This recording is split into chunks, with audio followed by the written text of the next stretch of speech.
Tony was horrified to discover that the gold his grandmother had just bought could actually be attracted by a magnet, realizing instantly that she had been scammed. He rushed with his wife to the jewelry store to return it, but as soon as he took out the jewelry, the clerk mistakenly assumed he wanted to exchange it and immediately demanded a 20% service fee. Tony was furious and loudly accused them of selling fake gold. Hearing this, the other customers in the store panicked. The clerk quickly tried to calm everyone down, claiming they were a nationally certified brand, and promised 10 times compensation for any counterfeit goods. He even threatened Tony, saying if he kept slandering them, they'd call the police. But Tony stayed calm and pulled a magnet from his pocket. The next second, the gold pieces were pulled right up. The shocked customers immediately handed over their gold for Tony to check. Seeing the situation spiral out of control, the clerk quickly tried to deny everything, saying that batch of gold couldn't possibly be from their store. But before he finished, Tony threw down the purchase receipt, invoice, and even the bank transfer record. His wife angrily demanded to know what excuse they had left. The other customers followed suit, demanding refunds for their newly purchased jewelry. Just then, the store manager appeared and accused Tony of being a fraud, saying the documents were fake. But Tony had come prepared and said they could go directly to the authorities for verification. The manager quickly tried to change the subject,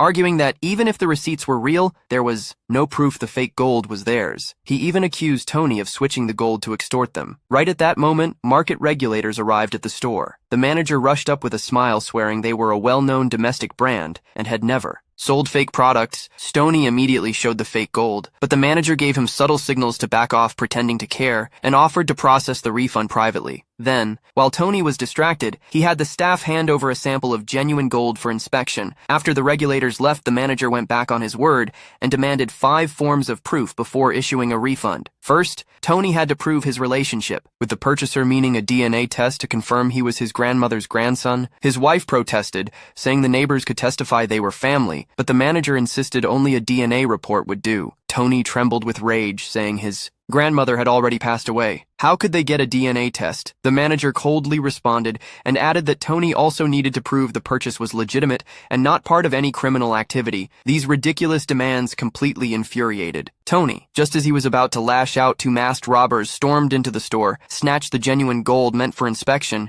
and tried to escape, only to bump straight into Tony. Walking out of the office in the scuffle, everyone's bags fell to the ground, and the panicked robbers grabbed the wrong one. Tony picked up a bag and opened it, only to be blinded by piles of glittering gold. He immediately called out to the manager, but was told it had nothing to do with their store. So Tony pulled out his phone and began recording, asking the manager to repeat that on camera. Not realizing he was being recorded, the manager doubled down, saying again that the contents of the bag had nothing to do with them. The next day, the store manager and staff showed up at Tony's house, bringing gifts and apologizing, claiming they were ready to take full